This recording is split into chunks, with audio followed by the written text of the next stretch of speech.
कांदीराम जी अच्छा 5 किलोमीटर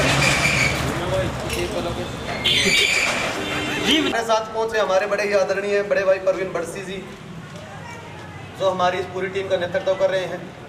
हमारे आदरणीय भाई अरविंद संबरवाल जी, जो हमारे प्रोफेसर हैं, लेक्चरर हैं। साथी सुनील चाचिया जी, हमारे बड़े आदरणीय अंकल जी कृष्ण चौहान जी, सूरजमान बोध जी, और हमारे आदरणीय सर जोगिंदर चौहान जी भिवानी से। हमारी 3 बहनें, बहन अमनदीप बोध, नेहा बोध और बेबी मुस्कान। और भाई मैं अपने आप से भी थोड़ा अवगत कराना चाहूँगा। साथियों, मेरा नाम टिंकू क्रिस है। आज तक मिशन में गीतों के माध्यम से समाज को समझाने का काम किया, लेकिन आज एक नई पहल, नया तरीका हमने यूज किया। और ये जो हमारा कार्यभार था, भाई सुमित पटौदी भी हमारे साथ गुड़गांव से पहुँचे। भाई ने बहुत मेहनत करी है इस टीम के साथ।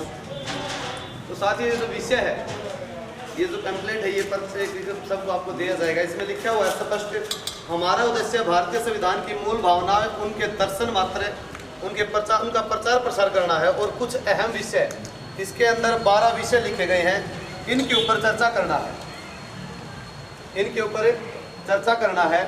तो साथियों, हमारा जो मेन उद्देश्य है वो समाज के अंदर संविधान, जो हमारा भारतीय संविधान है, उसकी मूलभूत जो हमारे मौलिक अधिकार है उनके बारे में जागरूकता करना है, न कि संविधान बचाना है। आज तक आपने सुना होगा कि संविधान बचाओ रैली, संविधान बचाओ यात्रा, संविधान के प्रति और भी बहुत सी बातें जो संविधान के प्रति निकली। लेकिन संविधान अगर बचाना है साथियों, तो उसका जो तरीका है वो एक अलग है।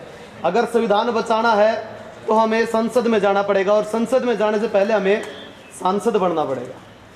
क्यों? क्योंकि जो संविधान बचाने का जो मैटर है, वो चौक में या मंदिर में या चौपाल में या नुक्कड़ पे खड़ा होके बीच में संविधान रखे या हाथ में संविधान रखे, संविधान बचाना है, संविधान बचाना है, ऐसे संविधान नहीं बचेगा। हर एक चीज़ रूल रेगुलेशन के हिसाब से होती है।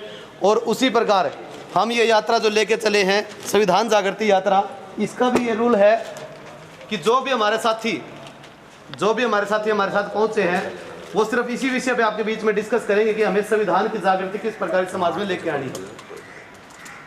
पहली बात मैं करूँ, इस जो पैम्पलेट है, इसमें हमारे जो लिखित अधिकार, जो हमारे 12 पॉइंट है, इनमें सबसे पहले पॉइंट है राजतंत्र और लोकतंत्र। इसमें ऊपर स्पष्ट लिखा हुआ है संविधान से पहले क्या होता था और संविधान के बाद क्या है। संविधान से पहले साथियों, इस देश के अंदर राजतंत्र होता था। राजतंत्र, राजा का बेटा ही राजा बना करता और उसका बेटा ही राजा बना करता। मतलब ये पीढ़ी दर पीढ़ी सिस्टम चलता रहता कि भाई रानी के कोख से जो पैदा होगा, वो चाहे अंधा हो, चाहे काना हो, चाहे बहरा हो, चाहे लंगड़ा हो, चाहे लुल्ला हो, कैसा भी हो, राजा वही बनेगा। अगर किसी और को राजा बनना होता तो उसकी प्रजा को हराने के लिए अपनी पूरी प्रजा तैयार करनी पड़ती, लाखों की भीड़ तैयार करनी पड़ती, उसके बाद उसकी जो प्रजा थी उससे लड़ाना पड़ता, लाखों करोड़ों सिर कटा करते, जब जाके दूसरा राजा बना करता। लेकिन आज बाबा साहब के संविधान ने इस देश को प्रजा से लोकतांत्रिक बना दिया, आप सभी को प्रजा से नागरिक बना दिया। और आज आपका जो राजा बनता है वो किसी की गर्दन काटने से नहीं साथियों, लाखों करोड़ों सरों को जोड़ने से बनता है। ये जो बड़े बड़े नेता हमारे बीच में आते हैं, हाथ पैर जोड़ के आपसे वोट मांग के ले जाते हैं। जो बाबा साहब ने आपको संविधान में 326 नंबर अनुच्छेद में आपको दिया है साथियों, एक वोट का अधिकार है। आज वोट की कीमत से 5 साल के लिए आपका राजा तैयार होता है, न कि लाखों करोड़ों सर कटने के बाद। और भी बहुत सी बातें हैं। हमारे आदरणीय अरविंद संबरवाल जी आपके बीच में ये बातें रखेंगे। मैं चाहूँगा कि भाई अरविंद संबरवाल जी आए और बातों को स्पष्ट करें।